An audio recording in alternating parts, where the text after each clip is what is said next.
Then you have proving Ohm's law using molecular, theory. वो भी तुम्हें आना चाहिए. We can replace I as V.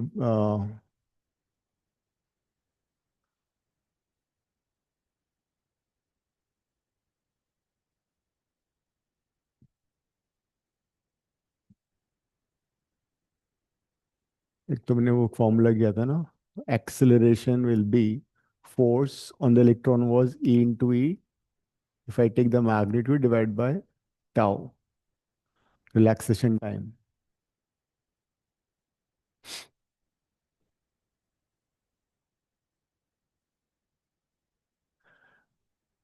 There's a term called mobility. Mobility का unit and its dimensional formula could be there for 1 mark. Mobility of an electron is the ratio of the drift speed by electric field. So drift speed is meter per second. Electric field is Newton per coulomb. So unit would be Newton inverse coulomb meter per second.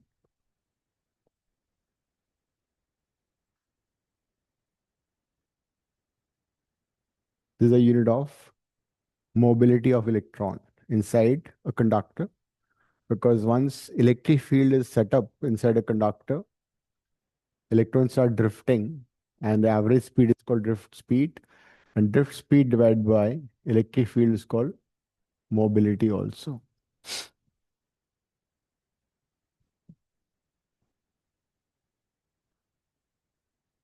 N is number density, number of free electrons per unit volume.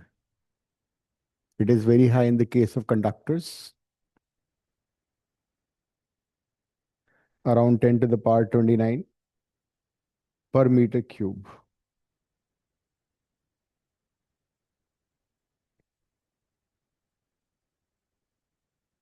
इसका assignment देखते हैं.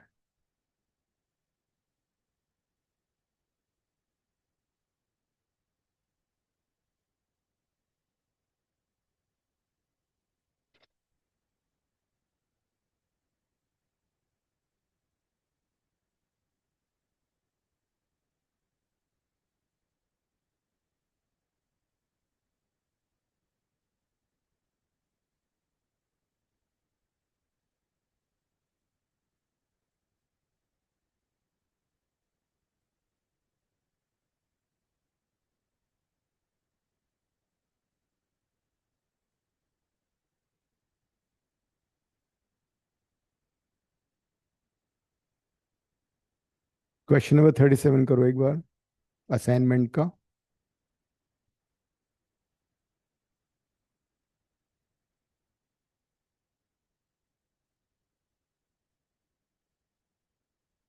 Two wires of equal length, one aluminium, another copper, have the same resistance. Which of the two wires is lighter? Hence, explain why aluminium wire is preferred over for overhead power cables. जो भी power transmission होता है, right from the power station to the town where the electricity is being used, the electricity transported through the power cables, उसमें aluminium क्यों use करते हैं? You've been given density, resistivity. ये जो P लिखा है ना, वो basically resistivity रो है वो. डेंसिटी तुम्हें दे रखी है CGS, relative density दे रखा है. So relative density is basically density of the material by density of water. And as you know, density of water is 10 to the power 3, 1000 kg per meter cube. तो जब भी relative density को तुम्हें convert करना है absolute density में 1000 से multiply करोगे. कलो 37 क्वेश्चन करो.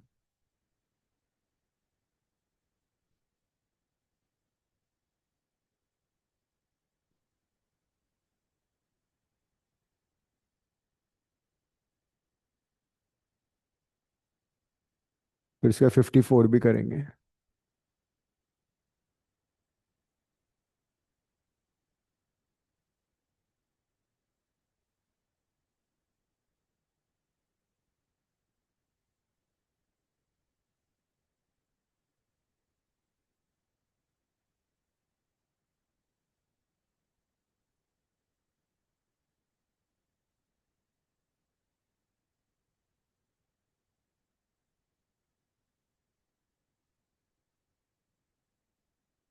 दोनों वायर की लेंथ इक्वल दे रखी है, उनका रेसिस्टेंस भी इक्वल दे रखा है।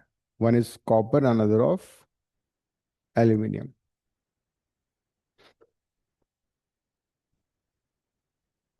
सोचो पहले क्या करना है इस क्वेश्चन में।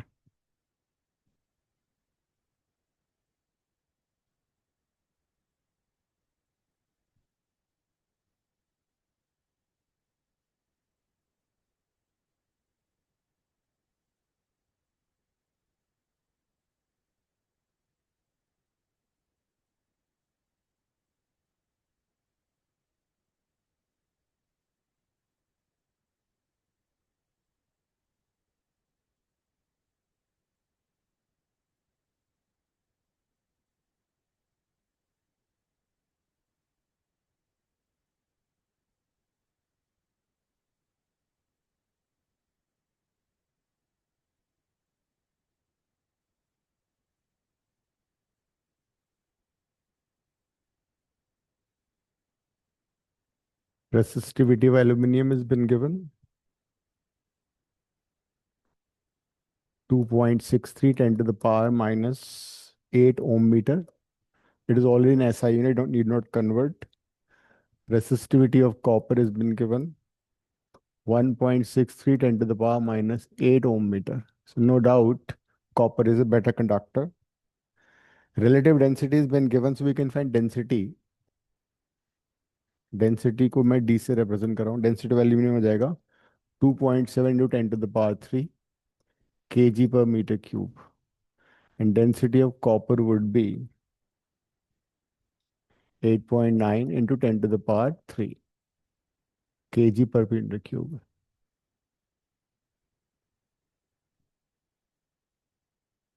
दोनों का लेंथ एल ले लेते हैं और दोनों का रेजिस्टेंस इक्वल है। R aluminium will be equal to R copper. कर लो ट्राई। पहले क्वेश्चन को पढ़ के सोचो हमें करना है क्या, how to go about it. Question says that show that aluminium is lighter, मतलब we have to somehow convert this into mass.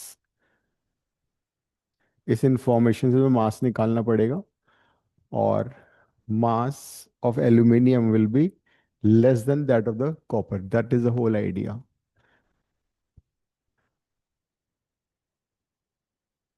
Try करो, यूज करो। R equal to rho L by A.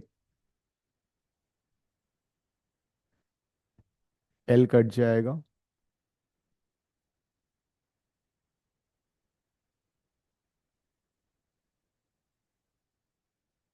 You take 5 minutes, try पहले खुद से कर लो। Ultimately ये कि मैं मास शो करना है, mass of aluminium wire would be lesser than the mass of the copper for the same resistance and same length. ये शो करना है। Do it yourself.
तो आर एल्यूमिनियम हो जाएगा rho of aluminium L by A,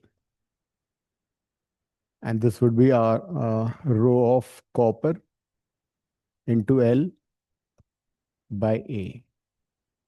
this is A for aluminium ले लेते हैं and A for copper लेते हैं, because this no information about the thickness, है ना। थिकनेस के बारे में कोई इन्फॉर्मेशन नहीं है हमें, ना ही डायमीटर, रेडियस, कुछ नहीं दे रखा। तो हम क्या कर सकते हैं, एल को कैंसिल मत करो अभी, ऊपर नीचे एल से मल्टीप्लाई कर दो दोनों साइड में। तो rho aluminium into L square by area of cross section aluminium into L हो जाएगा। This would be rho of copper into L square divide by A copper, area of cross section copper into the length. ठीक है। Now इसका क्या फायदा होगा, अब L square से एल स्क्वायर काट सकते हो, न्यूमरेटर में कैंसिल कर दो। Rho aluminium by, this is the volume of aluminium. ठीक है। Volume of aluminium is equal to rho of copper by volume of copper आ गया। वॉल्यूम में क्यों कन्वर्ट किया, because I need to know the mass. अब volume क्या होता है, volume is always mass by density. तो mass of aluminium by density of aluminium यहाँ पे लिख देते हैं, and this is rho copper by mass of copper divide by density of copper हो गया। So now you can cross multiply mass of copper by mass of aluminium is equal to rho of copper by rho of aluminium into क्या हो जाएगा, density of copper bye density of aluminium. ये यहाँ तक हम पहुंच चुके हैं। अब इस वैल्यू को तुम फाइंड करो, बताओ मुझे कितनी आ रही है ये। You have density of aluminium, you have density of aluminium, rho भी दोनों का पता है, सब्स्टिट्यूट कर लो और सॉल्व के बताओ वैल्यू क्या आ रही है।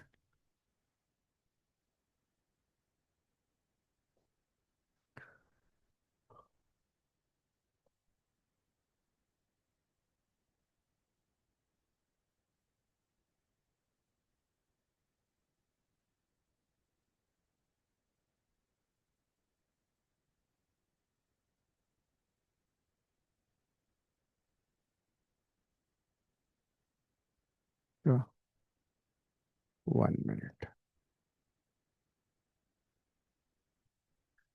This is density of 1.63. Then it is 2.63 10 to the power minus 8 into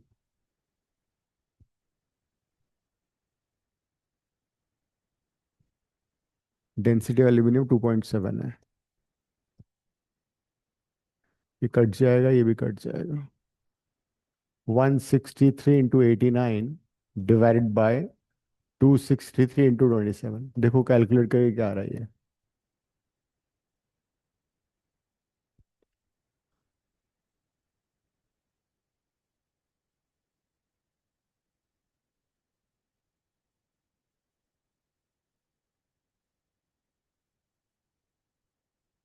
क्या रहा गत से वैल्यू।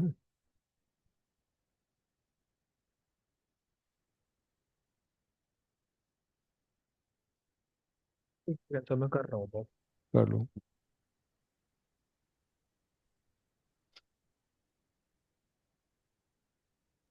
2 आया मेरा। कितना, 2/, सर 2 आया, 2/1। टू तो आ मैं रहा है। 2.01 आ रहा है लाइक, हाँ मतलब वही हो गया। So now which we is can one see sixty that three by mass eighty of one copper of the same resistance, same length, है ना। Mass of copper of the same length and the same material is approximately two times that of the aluminium. मतलब aluminium is half the mass of the copper. तो जो overhead cables होती हैं, तुमने देखा होगा कि between two pliers, जब दो पोल होते हैं बड़े बड़े इस तरह से, उनके बीच में वायर को, केबल को टाइट किया जाता है, because of the mass they basically fall down. इतना मास इतना ज़्यादा हो जाता है If time to time they have to be tightened, otherwise they'll touch the ground. So since aluminum is much lighter than copper, even though copper is a better conductor, we use aluminum for power transmission. Since the mass of aluminum of the same length and same resistance is exactly half, much less than that of copper, we prefer aluminum. Yes का answer है, ठीक है. अब question 57 पे आ जाओ. Next question.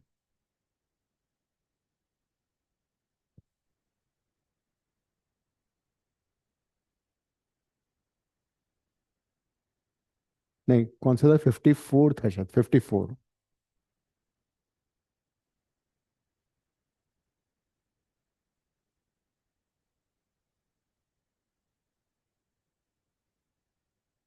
Question 54.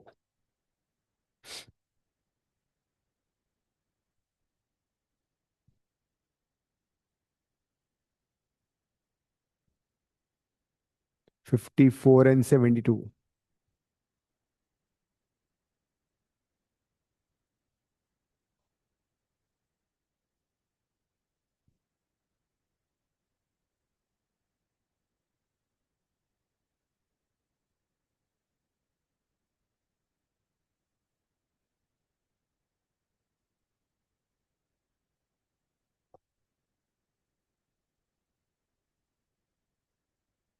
Next question is 54.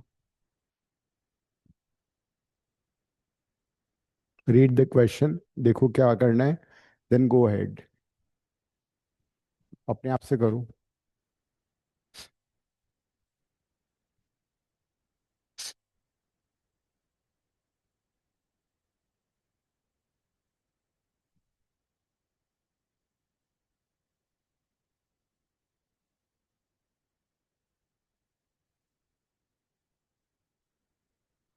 Aluminum wire of diameter has been given, is connected to in series to copper wire of diameter this. The wire carry an electric current, current दे रखा है. Current density aluminum wire, drift velocity कर लो. Current density is basically the current per unit area.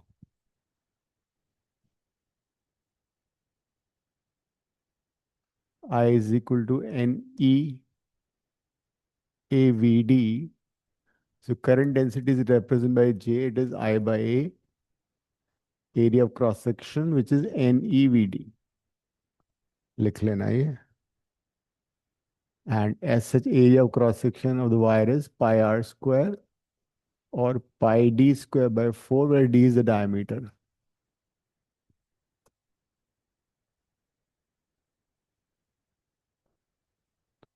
So if you have a wire of length L, this is the area of cross section. कर लो.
Aluminium का diameter 0.24 centimetre, इसको metre में convert करोगे।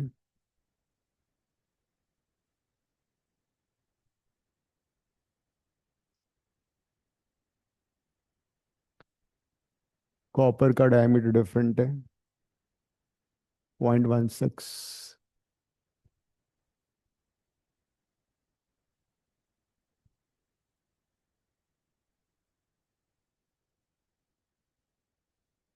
This is copper, this is aluminium. Copper is thin compare to that of, दोनों में same current है, they are in series. I has been given 10 ampere. Current density in aluminium wire, current density in aluminium wire कितना हो जाएगा? Simply I by area of aluminium wire. कर लो, basic calculation करना कुछ है नहीं इसमें खास।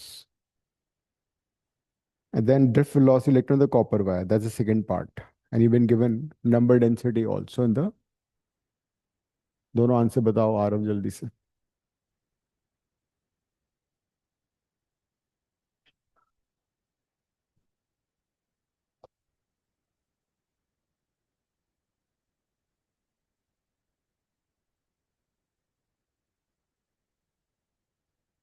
5d² / 4 होता है ना।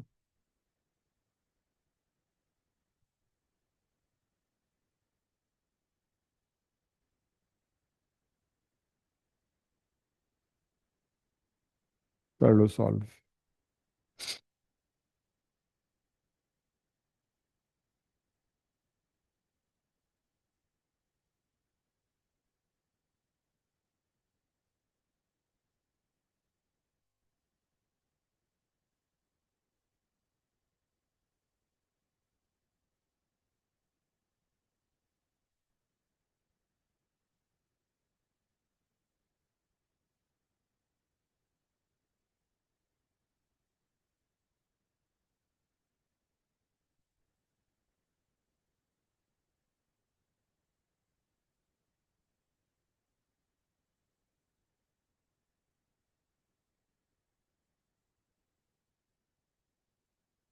हो गया शनाया, वो कर लिया ये वाला पार्ट, फर्स्ट पार्ट। कॉपर का निकाल रहे हो? कितना आ रहा है? अ, वो निकाल रही हो अभी। एल्यूमिनियम का 2.216 आ रहा है। 2 पॉइंट 216। यूनिट क्या है?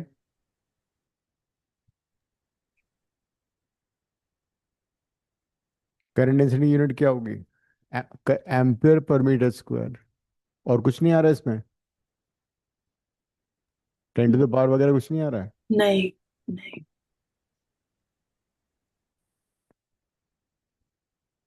मेरे ख्याल से तो आना चाहिए, सेंटीमीटर को मीटर में कन्वर्ट किया होगा ना। 10⁻⁴ तो वैसे ही पता लग रहा है, -6। हाँ, किया। नहीं फिर है, नहीं है। एक बार फिर से hit कर। मनन किया तुमने? तो अभी आया नहीं मेरा एक से।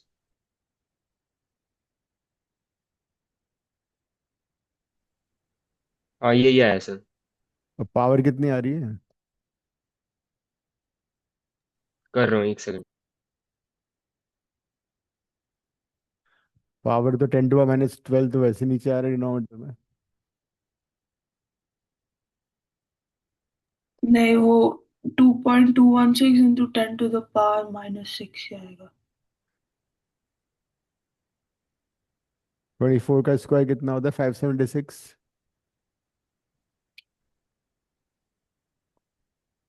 इंटू 10⁻12 आ रहा है ये। डेंसिटी 2.216 इंटू 10⁻6 है, -6। -6 आ रहा है तो यहाँ तो 10⁻⁻ का होल स्क्वायर तो वैसे ही हो रहा है। तुमको क्या कर रहे हो तुम? अरे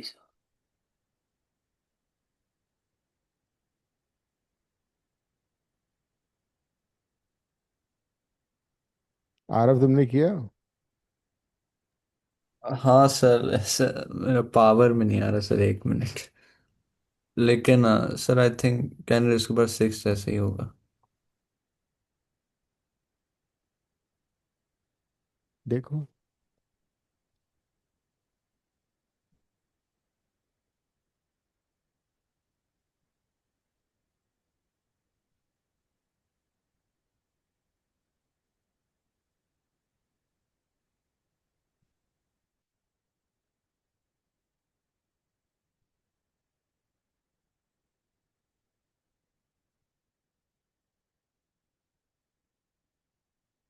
डुअल का तुम लोग टेस्ट कब दे रहे हो?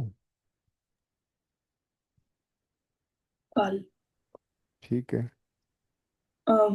4.5216 into 10 to the power 5 minus 5. तो ये डिवाइड होने के बाद मेरे ख्याल पावर कट रही होगी ना।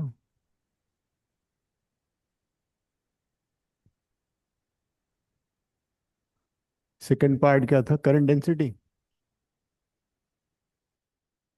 Current density aluminium wire, drift velocity of electron the copper wire. So drift velocity के लिए तुम क्या कर रहे हो? N A V D use किया है।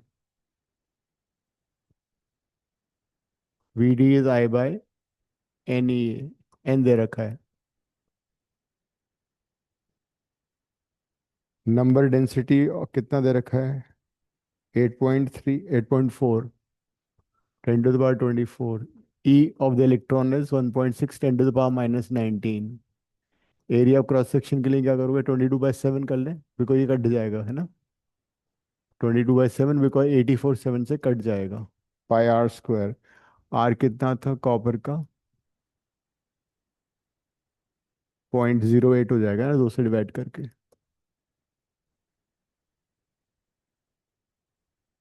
मीटर में भी कन्वर्ट करना पड़ेगा उसको, ये हो जाएगा। इसका बेस्ट पार्ट है कि 7 से 8 4 कट जाएगा। 1 नहीं, हाँ, 1.2। And then you can simplify. कितना बता रहे हो इसका आंसर वीडी का?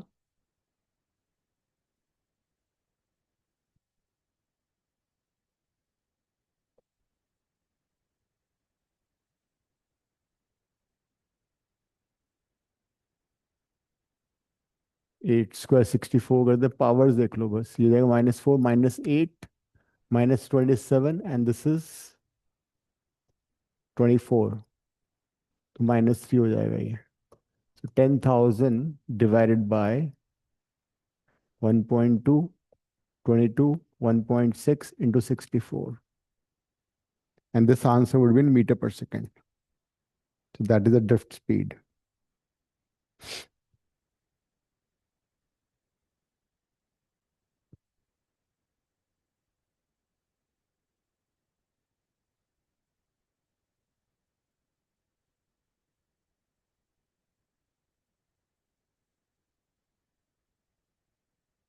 क्या रहा आरव इसका सेकंड का? B part. सर एक सेकंड। अगस्त से तुमने कर लिया? पर तुम्हारे पे तो कैलकुलेटर अलाउड है, इतना टाइम क्यों लग रहा है इसमें? तो कैलकुलेटर का मोड वगैरह भी चेंज करना होता है, ब्रैकेट वगैरह का।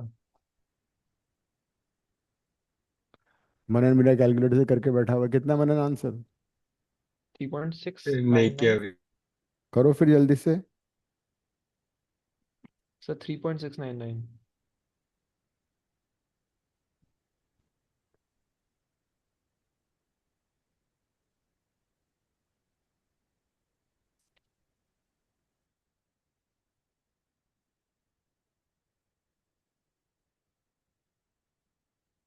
Yes sir 3.699। 3.6। तो नहीं 3.67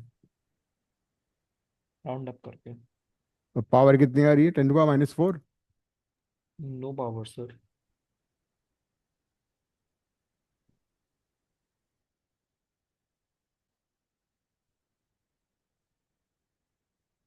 ठीक है। नेक्स्ट क्वेश्चन है वो 72, देखो।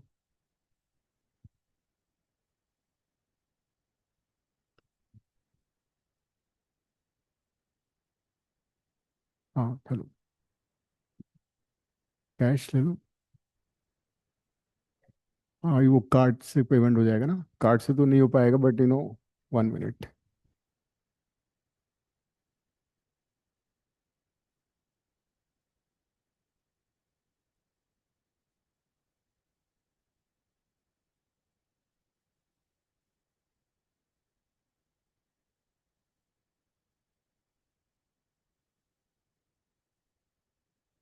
क्वेश्चन 72 करूं?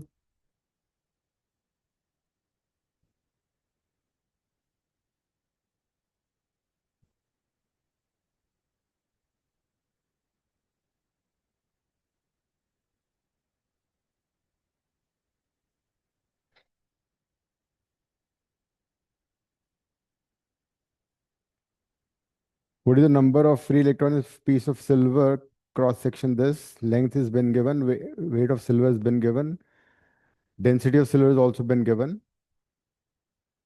Assume there is one free electron per atom. मतलब एक atom one conduction electron provide कर रहा है.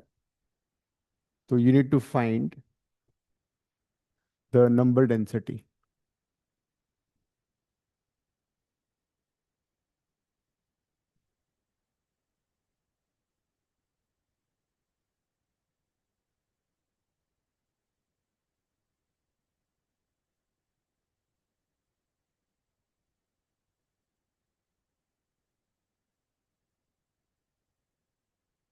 First of all, you write everything जो भी given है. N हमें find करना है.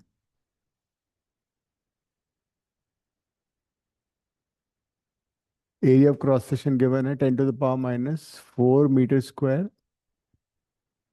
Length has also been given 1 meter. Atomic mass has been given 108.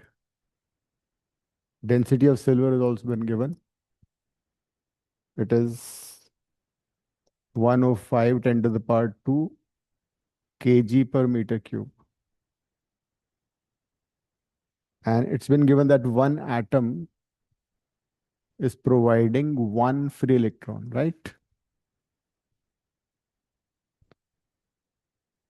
One atom provides one conduction or one free electron.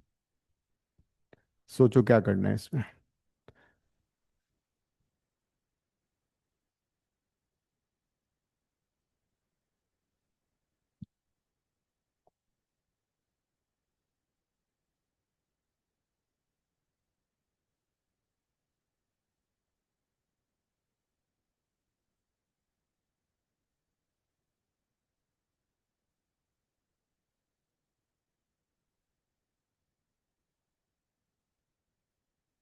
Number of electrons per unit volume is number density, which we need to find out. If n is total number of electrons and you divide by volume of the conductor, it is small n. Volume of the conductor would be area of cross section into the length. Capital N is total number of electrons. Any idea how to go about it? किसी को पता है क्या करना है इसमें?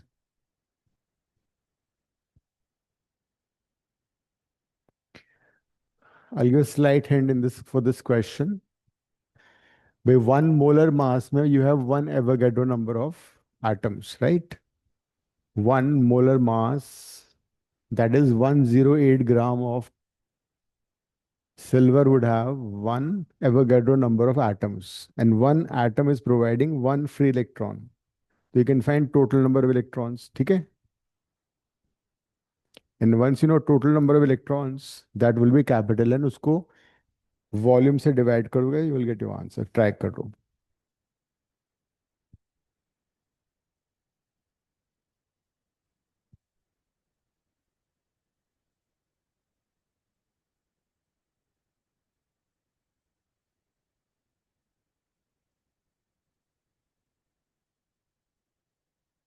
N कैसे आएगा? 1 molar mass has Avogadro number of atoms.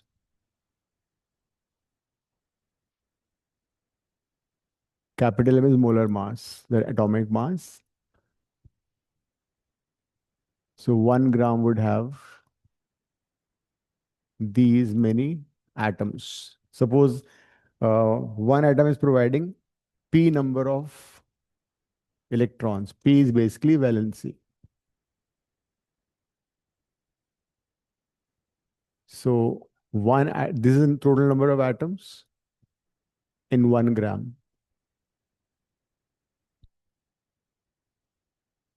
So in m gram, how many atoms would be there?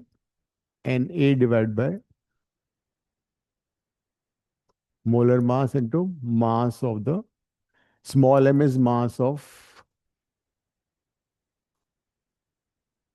the wire, right?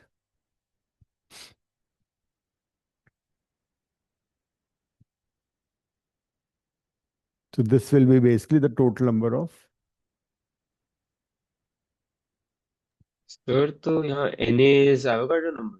n is Avogadro number and p okay. is the valency. Valency का मतलब ये हो गया कि एक atom इतने electrons provide कर रहा है. One electron is providing so many electrons. One atom is providing p number of electrons.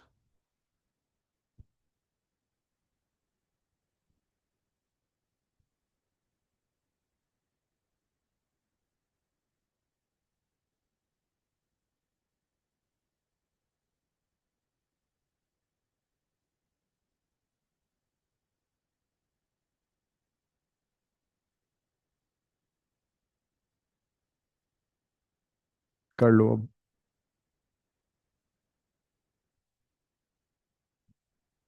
अच्छा,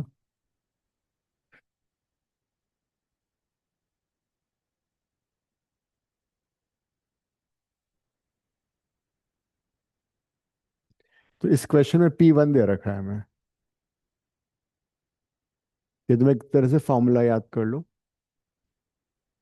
और फिर n कितना, स्मॉल n कितना हो जाएगा? कैपिटल एन हमारा ऑलरेडी आ चुका है, Na into m by capital M into P by Al. इसको हम फर्दर सिंप्लीफाई कर सकते हैं.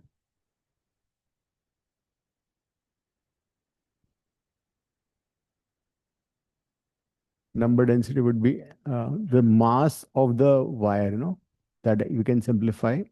NAP by capital M, mass of the wire into volume. A into A is the volume.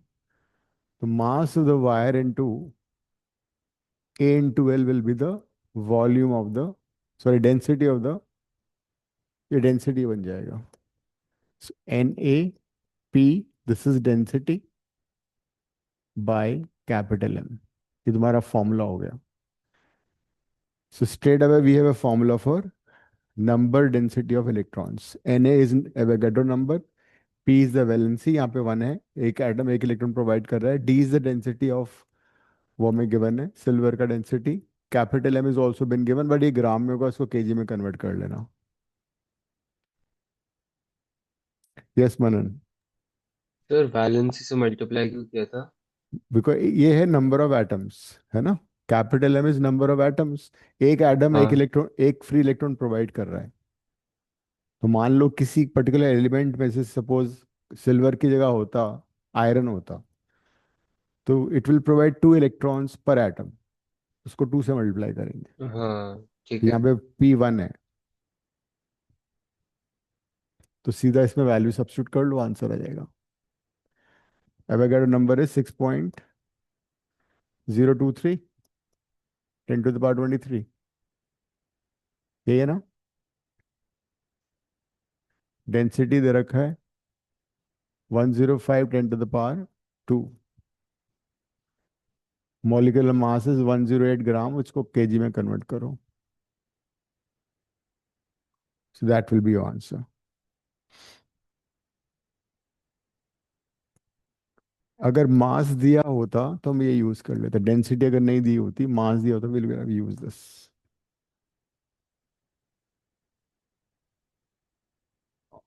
This is when you been given density. दोनों लिख लेना ये.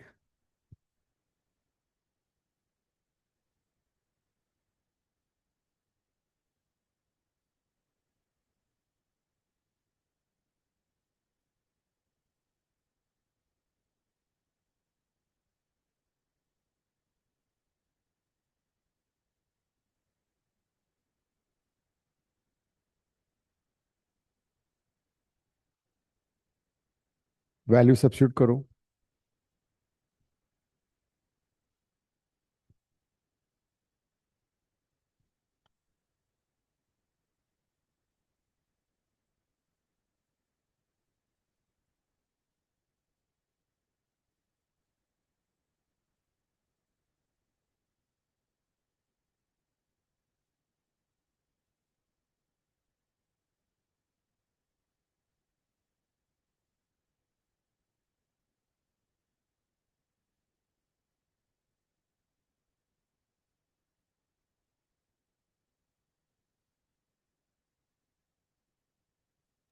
फिर आंसर 5.85 into 10 just about 28 आ रहा है। चेक करना पीछे असाइन वो देखो आंसर में। तो मेरा पावर 25 आया। पावर 25 आ रहा है। पावर तो मेरे ख्याल से ज्यादा ही आएगा बिकॉज 24 तो ये अच्छा हाँ, नीचे -3 मिल गया हाँ था। वो ग्राम में होता है ना, हाँ उसको कन्वर्ट करना पड़ेगा। हाँ हाँ हाँ, ठीक है, आ गया।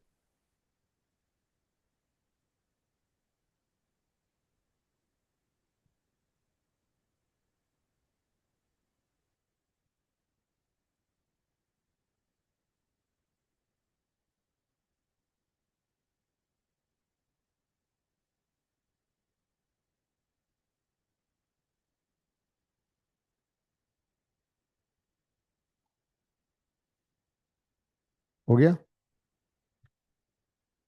ये दोनों फॉर्मूले लिख लेना। अगर हमें मास ऑफ द वायर दिया होता, डेंसिटी नहीं दी होती, तो हम ये वाला यूज कर लेते हैं।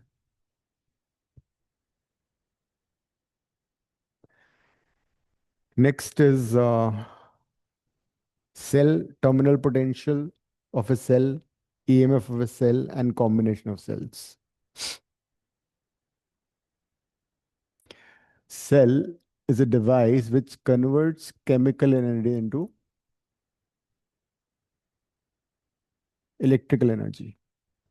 So it contains electro.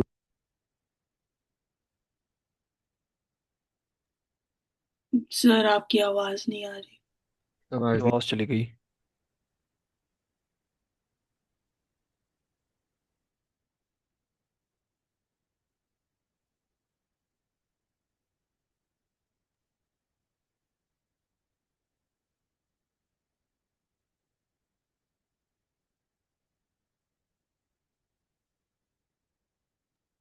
मनन, हाँ, भाई तू कौन से स्कूल का है? एमिटी। एमिटी गुड़गांव में या दिल्ली? नहीं नहीं, दिल्ली पुष्कर है। ओह, नाइस। तू किसका है? शिक्षांतर, ओके गुड़गांव। ओके। ठीक है, yes sir. right. So a cell is a device which converts chemical energy into electrical energy. Symbol of a cell is this. Positive terminal had higher potential, negative terminal lower potential. And cluster of cells is called a battery. कई सारे cells connected हैं series में, so it's called a battery. तो अगर कोई cell है और तुमने उसको एक वोल्ट मीटर से कनेक्ट कर दिया, तो क्या होगा? there'll be current in the circuit, voltmeter will show some reading. EMF is electromotive force. हालांकि ये बेसिकली वोल्टेज ही होता है बट फोर्स के नाम में आता है। तो इस the voltage of the cell, EMF of the cell. So होता क्या है, there's an inbuilt in resistance in the cell because when the ions are moving inside the electrolyte, there is a hindrance to the motion of ions, and this hindrance to the motion of ions is nothing but resistance of the cell, internal resistance. इसको तुम ऐसे भी represent कर सकते हो और इसको तुम अलग ऐसे भी शो कर सकते हो, like this, or you can show like this. So when a voltmeter is connected to this, voltmeter will show reading some reading, but there'll be some potential drop. मतलब to overcome this internal resistance, reading of the voltmeter will be slightly less than the EMF of the cell. जब भी किसी cell को तुम voltmeter से connect करोगे या cell से ड्रॉ करोगे current, that is during discharging of a cell, EMF जो रीडिंग है वोल्टमीटर की हमेशा EMF से कम आती है, and this reading is called terminal potential, TP.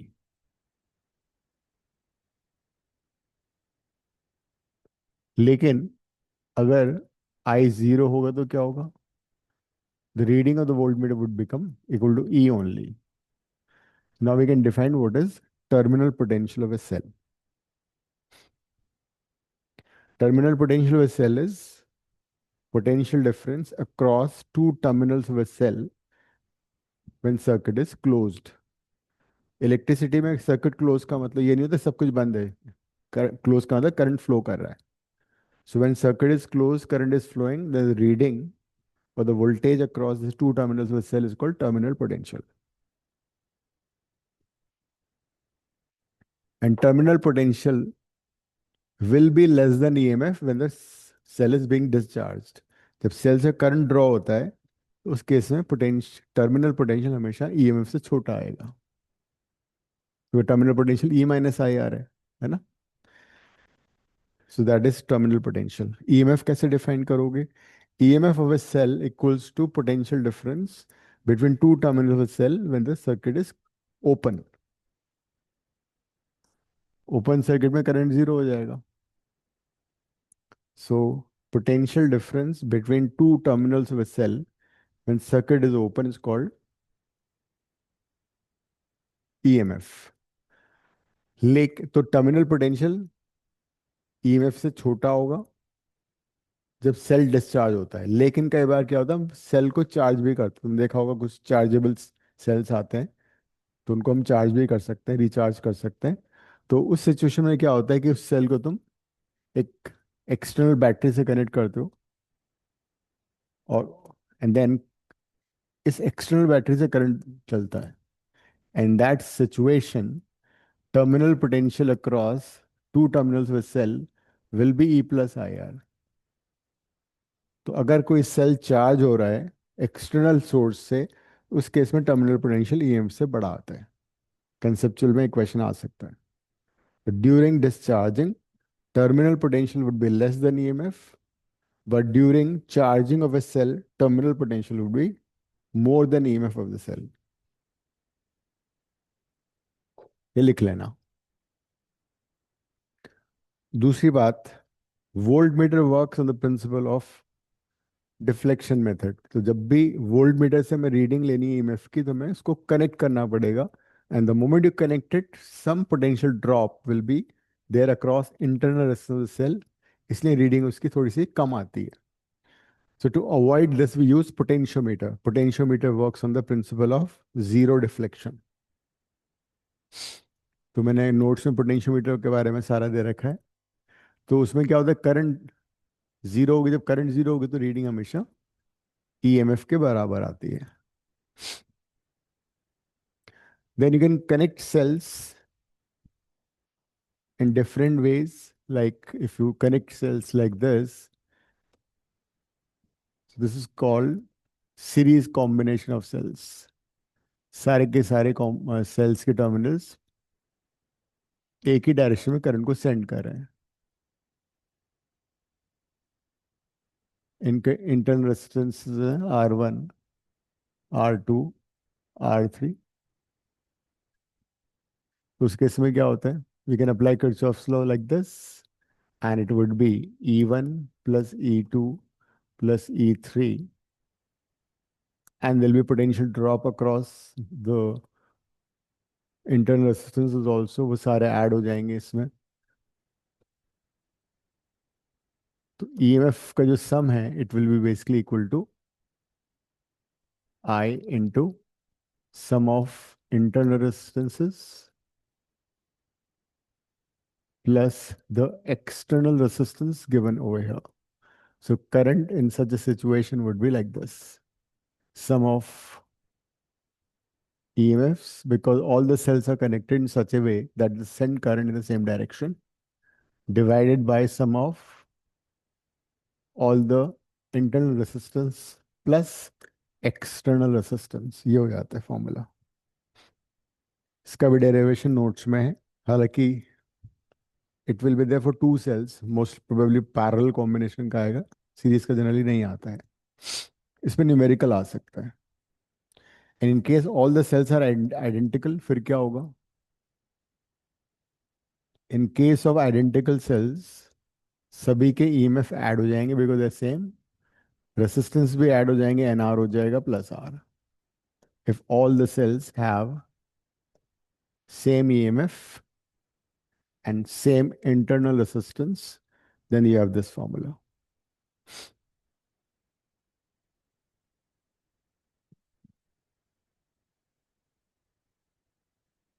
Parallel combination का डेरिवेशन कर लेना, वो आ सकता है 3 या 2 मार्क का।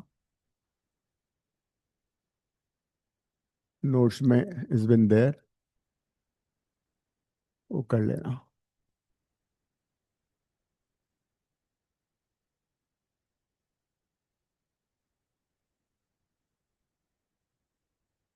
and it is E equivalent by R equivalent, E1 by R1 plus E2 by R2. And this will be holding true for n number of cells also, where 1 by R equivalent would be 1 by R1 because सारे cells parallel में हैं. So this is the formula for net resistance in parallel.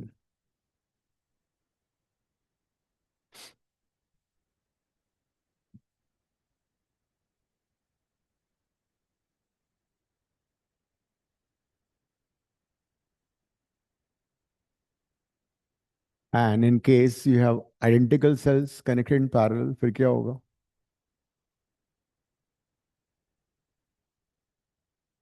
If you have identical cells connected in parallel, EMF will remain the same only because parallel में voltage same रहता है. So the formula for current would be E divided by R by N because parallel में it is R by N. So this is the formula for net current in the parallel combination. N identical cells connected in parallel.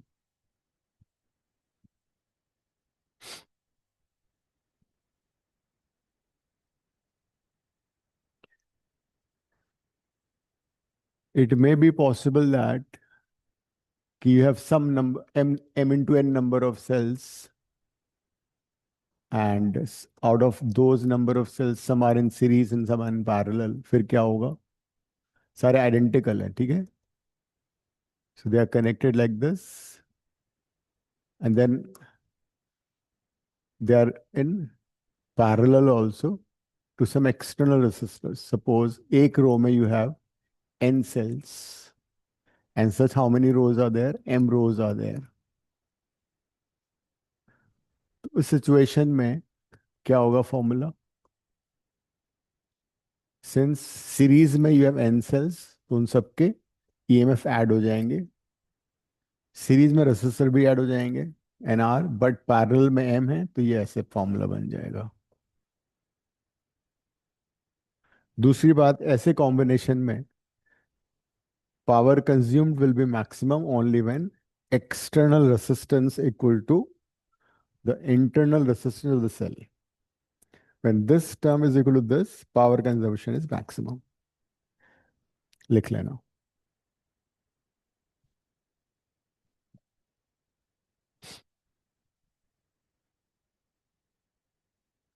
Questions करते हैं.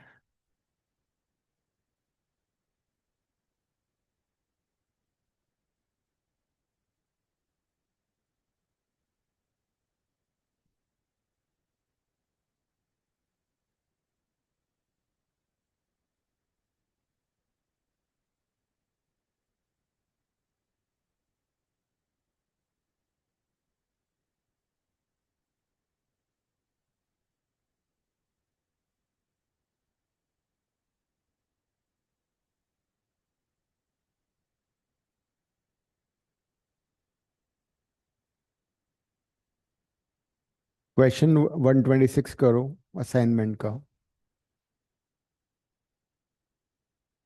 Question 126. 126, 129.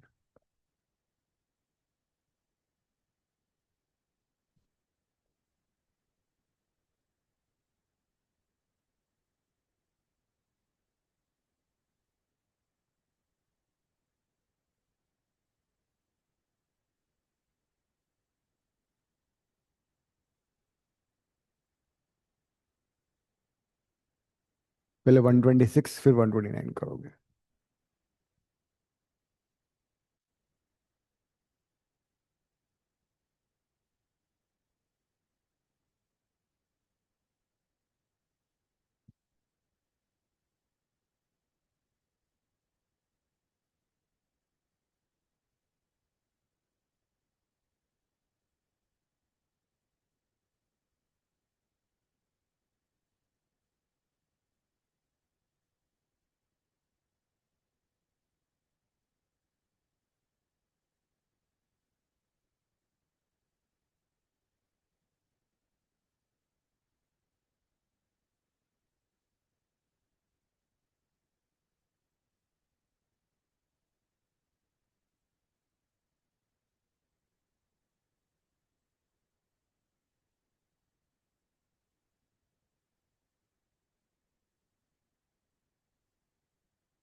Question समझ में आ गया मनन? हाँ sir. कर लो अब।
चनाया हो गया 126?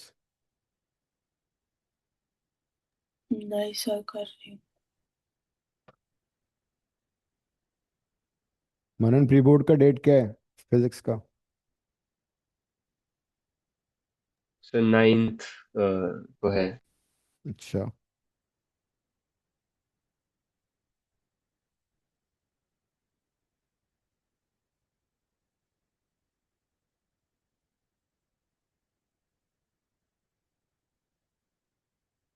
फर्स्ट पार्ट में if all the cells send current same direction, मतलब सबके पॉजिटिव टर्मिनल्स सेम डायरेक्शन में करंट सेंड कर रहे हैं, वो तो स्ट्रेट अवे हो जाएगा पहला पार्ट, तो उसमें तो कुछ करना ही नहीं था, सीधा सीधा फॉर्मूला सब्स्टिट्यूट कर दो।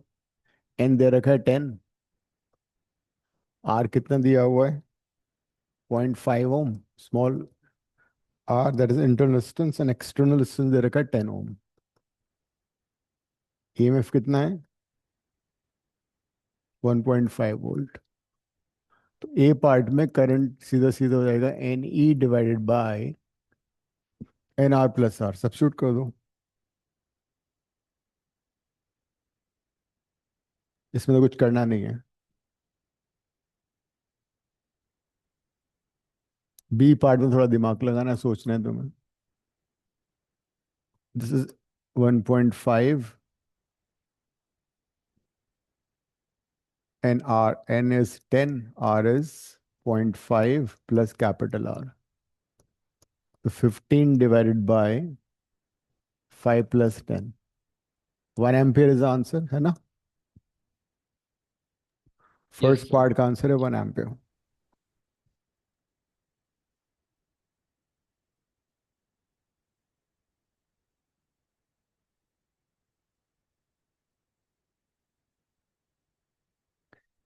सेकेंड पार्ट में दो सेल ऑपोजिट डायरेक्शन में लगा दिए। तो अगर दो सेल ऑपोजिट डायरेक्शन में लगा दिए तो एक डायरेक्शन में 8 सेल लगे हुए हैं और दो ऑपोजिट डायरेक्शन में लगे हुए हैं, तो इफेक्टिवली कितने सेल्स से करंट मिलेगा तुम्हें? 6, है ना? टोटल सेल 10 थे, उसमें से दो हमने ऑपोजिट डायरेक्शन में लगा दिए, तो 8 cell they are sending current the same direction, 2 cells are sending current opposite direction, तो 8 में से दो कैंसिल हो जाएंगे, तो नेट सेल इफेक्टिव जो होंगे वो होंगे 6। So this time the formula would be 6 × E। Resistance में रेसिस्टेंस कैंसिल नहीं होता है, तो रेसिस्टेंस के केस में वही रहेगा। सेकंड पार्ट में ये करना था तुम्हें। ये बात समझ में आ गई क्या हो रहा है? 6 क्यों हो गया आंसर? आंसर 6 इसलिए हो गया बिकॉज 10 सेल टोटल थे, 10 में से 2 सेल ऑपोजिट लगा दिए, 8। 8 सेल सेम डायरेक्शन में करंट सेंड कर रहे हैं, 2 सेल ऑपोजिट डायरेक्शन से करंट सेंड कर रहे हैं, तो मतलब इफेक्टिवली 6 सेल हमारे पास आएंगे जिनका करंट सेम डायरेक्शन में होगा। That is why 6।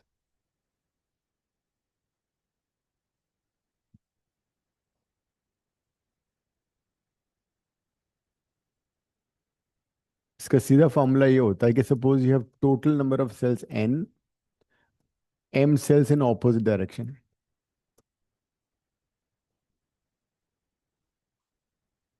into E divided by n r plus r.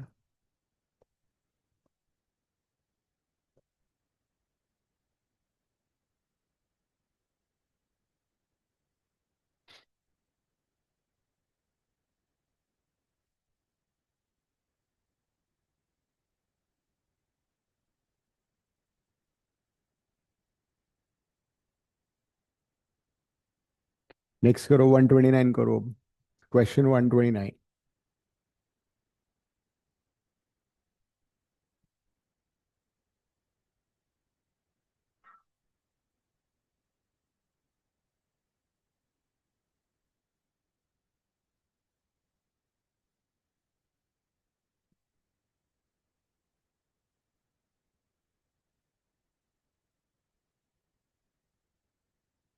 अगस्त से 129 पढ़ के सुनो क्या है। So yeah, when 10 cells in series are connected to the आवाज ends कम आ of रही a है तुम्हारी, resistance of a लाउडली पढ़ो थोड़ा क्या सा। क्या कह रहे सर? हाँ जोर से बोलो थोड़ा सा, ठीक है अब आ रही है आवाज। When 10 cells in series are connected to the ends of a resistance of 59 ohm, the current is found to be 0.25 ampere. Okay But when the same cells are being connected in parallel are joined to the ends of a resistor of 0.05 ohm, the current is 25 ampere. Okay Calculate the internal resistance and the EMF of each cell. ठीक है कर लो। इसमें series and parallel दोनों दे रखे हैं, do it yourself.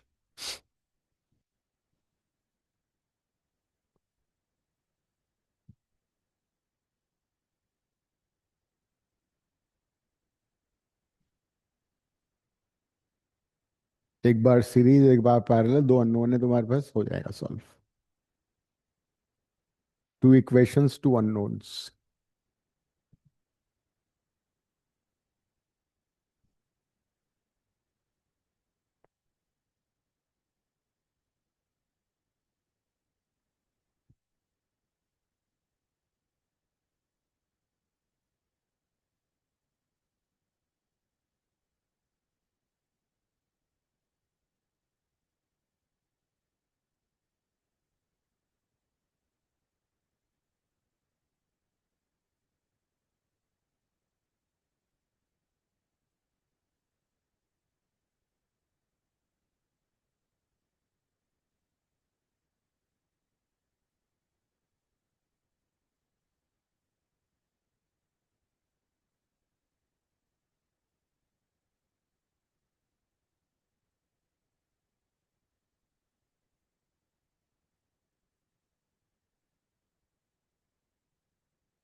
Capital R दे रखा है हमें।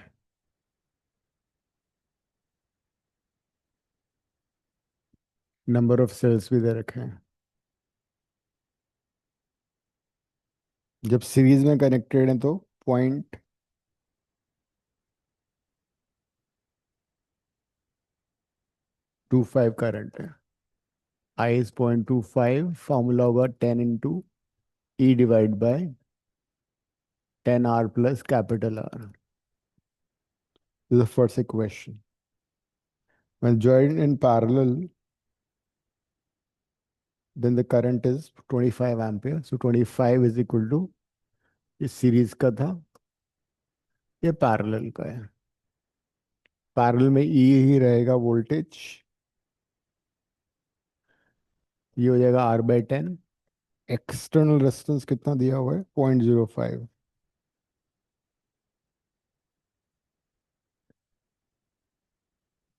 दो इक्वेशन, दो अननोन, सॉल्व कर लो। इक्वेशन 1, दिस इज एलसीएम ले लो। पहले दोनों को डिवाइड कर दो, 1/2 कर दो, E कट जाएगा, R आ जाएगा, 1 डिवाइडेड बाई 2। 10 E कट जाएगा and you get the value of small r। देखो कितना आ रहा है।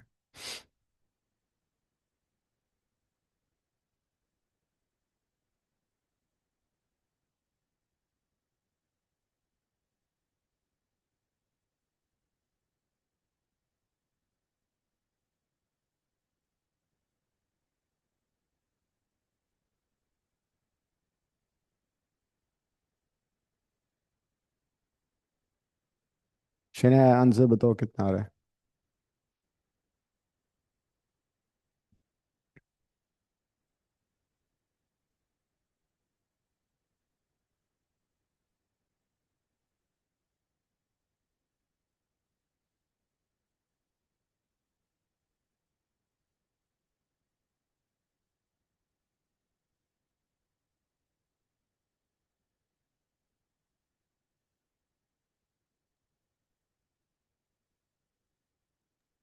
सर 6.416 है वो EMF। Okay, and internal resistance 2.06 है। राइट।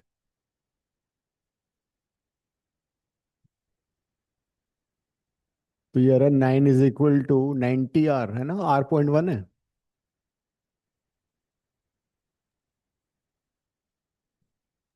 मेरा गलत है। देखो 0.25/25 तो 1/100 हो गया। 100R प्लस 50, इधर हो गया 10R प्लस 59, 9 को 90R आ रहा है। R 0.5 है, देखो 0.1 आ रहा है मेरा। चेक करना आंसर में पीछे, और R को 0.1 डाल दो किसी भी इक्वेशन में।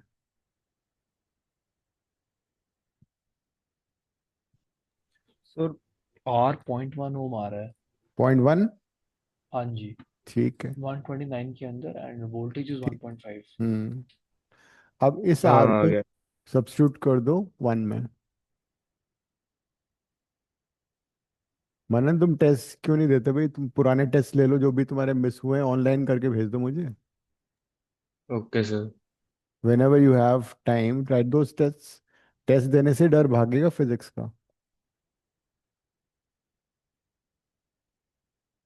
जितने भी, जब भी टाइम मिलता है, जो एक चैप्टर कर लो रेडी है, उसके बाद टेस्ट दे दो। Okay sir. सर ये में कितना आ रहा है? 1.5। हाँ जी sir. EMF is coming out to be 1.5। ठीक है, So, टेस्ट देना बहुत जरूरी है। so, hmm. sir, we have our physics का एक exam on December 3rd. Hmm, So, will it be possible कि हम एक मंडे को आके like full course paper दे सकते हैं on our syllabus? कब देना है बोलो? Monday 1st December. 1 दिसंबर को देना है। हाँ जी सर, 3rd को और पेपर है, 1st को फुल कोर्स से पेपर दे देंगे हम आके। चलो ठीक है। सर आपको मैं सिलेबस भेज दूंगा। बहुत लाइक नई चीज़ें, सेमीकंडक्टर ऐड हुआ है and photo electric effect add हुआ है। ठीक है। EMI AC तो है ही। हाँ तो जो जो हमने सिलेबस किया वो तो सारा सिलेबस है। सब नहीं आ रहा, वो अब नहीं आ एटॉमिक रहा। एनर्जी। अच्छा बता, मेरे को सिलेबस सेंड करना फिर, है ना। ठीक है सर। 49 करो एक बार। It is important question. Question 49। Dual तो आ रहा है ना। डुअल हाँ। नेचर आ रहा है ना। हाँ तो डुअल हाँ। नेचर का टेस्ट दे देना तुम लोग। सेमीकंडक्टर का दे देना पहले उससे। क्वेश्चन 49 करो।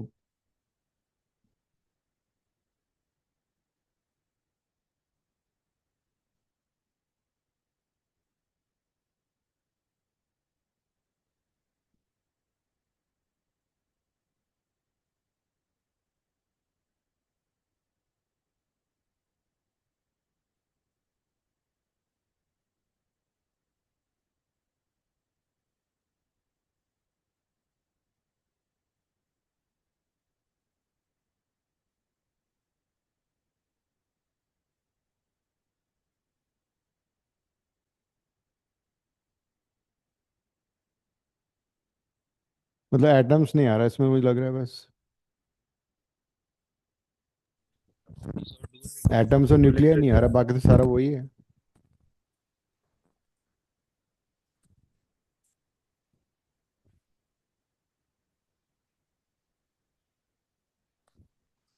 ईएमएफ्स भी आ रहा है, एसी भी आ रहा है, ईएमआई भी आ रहा है, मैग्नेटिज्म भी आ रहा है। Except atom and nuclei, I think everything is there, है ना। है। Yes sir. ओके। हमारी बोर्ड की भी डेट शीट आ गई है। हाँ वो तुमने मेरे को भेजी थी, मैंने देख लिया था। सर मार्च सेवन में है ना डेज ऑफ तुम्हारा। फिजिक्स। मार्च में है ना तुम्हारा। हाँ जी सर, हम we are getting 7 day gap for physics and 13 day gap for maths. हाँ बढ़िया है। 16 को है ना पेपर। हाँ जी सर। यस। 9 को तुम्हारा मैथ्स है।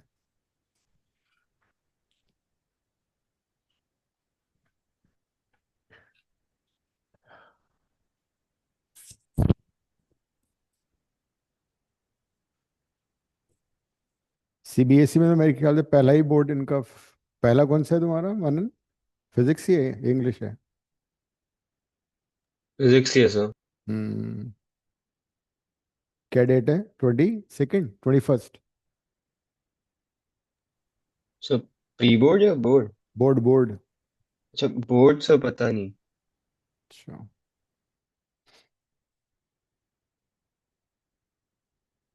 अ, हमारा प्री बोर्ड पहला फिजिक्स है। हम्म। 9 दिसंबर। अच्छा।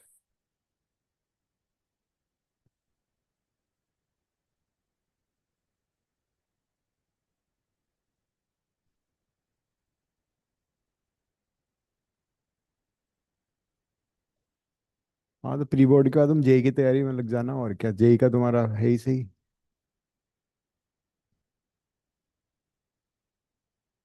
समझ में आ रहा है क्या करना है 49th में।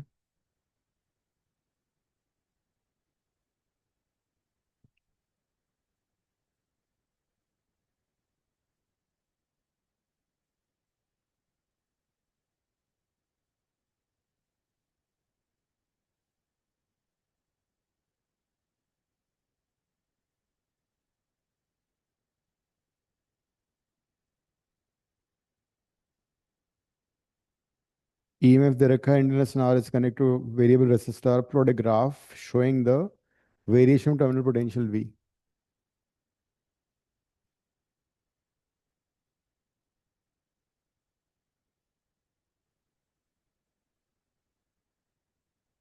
Capital R versus potential, terminal potential graph plot कर रहे हैं। We have E is equal to V plus I R, है ना, यही होता है। और V equal to E minus I R, ऐसे लिख लो।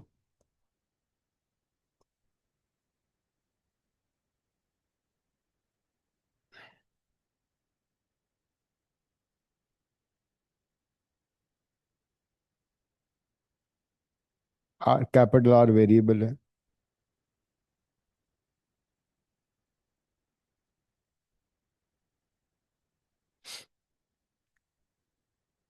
I कितना होता है।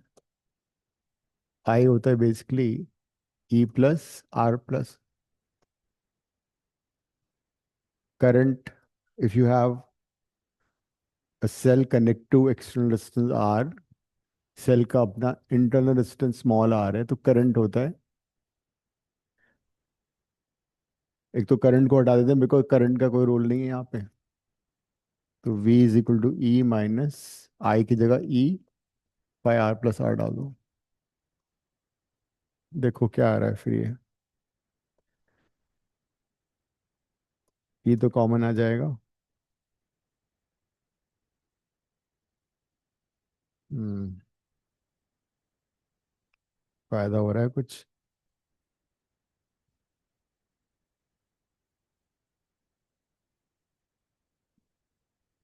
सो V is coming out to be ER by R plus R।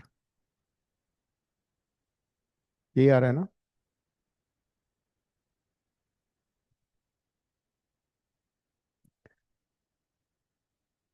यहाँ मैंने गलत कर दिया, ये छोटा R होता है ना।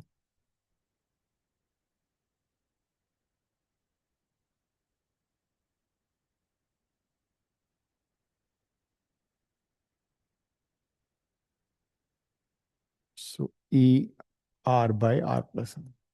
So you got a relation between V and R, capital R. So look at this relation. जब R zero होगा, when capital R is zero, what is V?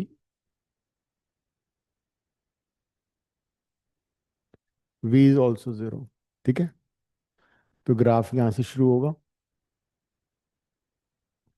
और जब तुम R को इंक्रीज करो तो क्या होगा, उसके लिए हम क्या करते हैं, R को नीचे ले लो, ऊपर नीचे मैंने R से डिवाइड कर दिया, चेक करो। I have divided numerator and denoted by R. So if I keep on increasing R, what happens to V? बताओ, अगर हम कैपिटल R को बहुत बढ़ा दें तो क्या होगा? अगर कैपिटल R मैंने बहुत बड़ा कर दिया, इनफाइनाइट कर दिया मान लो, तो ये टर्म जीरो हो जाएगी और V कितना हो जाएगा? ई के बराबर। E के बराबर, मतलब terminal potential will achieve a value which is almost equal to EMF. Now the graph should be like this. So this is the graph between terminal potential and the external resistance. तो जब external, obvious सी बात है, जब external resistance बहुत बड़ा होगा तो circuit में करंट जीरो हो जाएगा। करंट जीरो का मतलब ओपन सर्किट। ओपन सर्किट में क्या होता है, ओपन सर्किट में terminal potential equals to EMF of the cell because current is zero. So when R is very large, it would be an open circuit.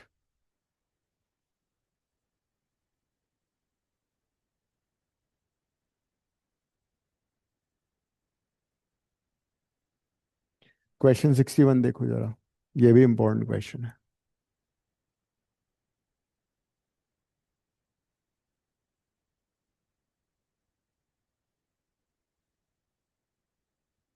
Question 61,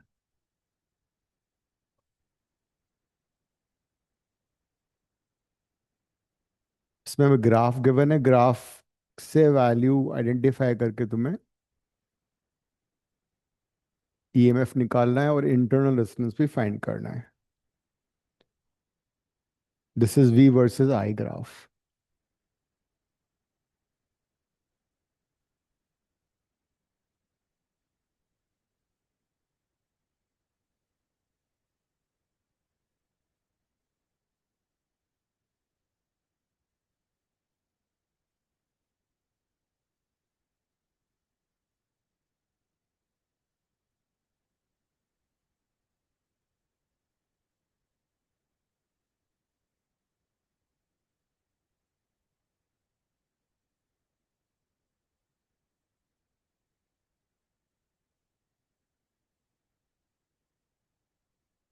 This is terminal potential, this is current.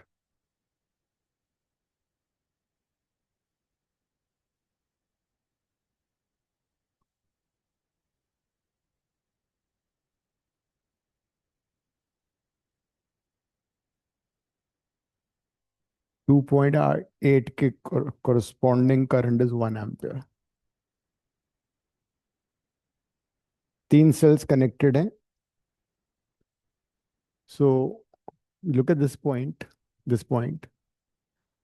This point, if I ask you the coordinates, they will be I comma V, है ना? I तो 0 है because origin है ये. और V कितना है? 5.6. So equation you already know. Equation is E is equal to V चलो गया ना? minus IR.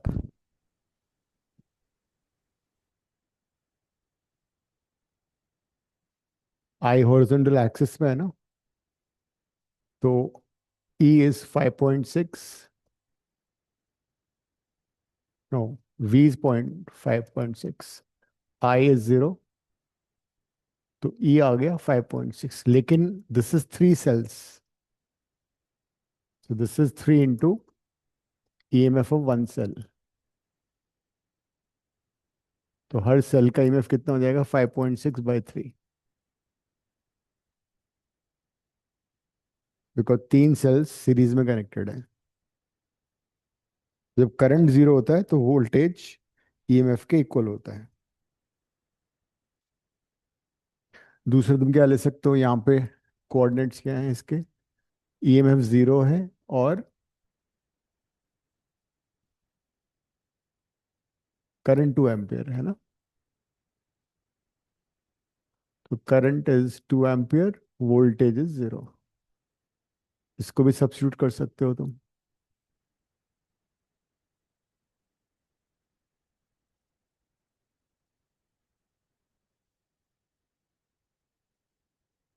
इससे कुछ क्या मिलेगा फिर?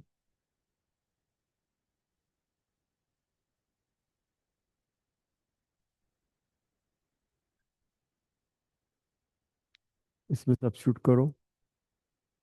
या हम ये वाली वैल्यू भी ले सकते हो, 2.8 1 एम्पियर. 2.8 एंड 1 एम्पियर वाला भी ले सकते हो. ये वाला कोऑर्डिनेट भी आ सकता है. Current is 1 end voltage is V is 2.8. ये यूज कर लेते हैं.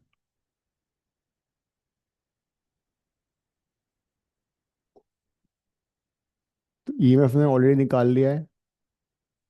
3 सेल का पॉइंट 5.6 था. 3 सेल के अक्रॉस वोल्टेज 2.8 है.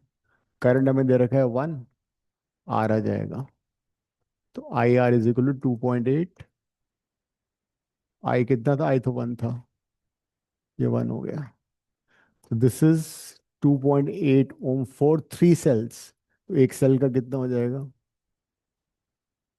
R dash would be 2.8 by 3.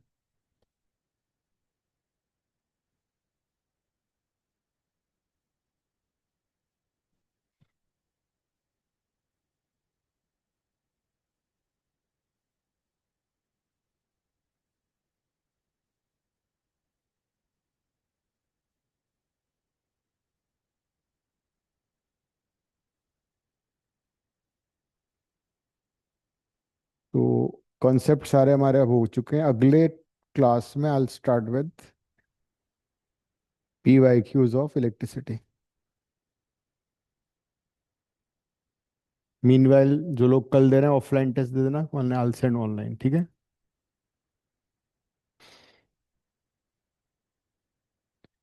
Ending the class. Bye, sir. Thank you. Okay, Thank you, sir. Thank you, sir. Bye.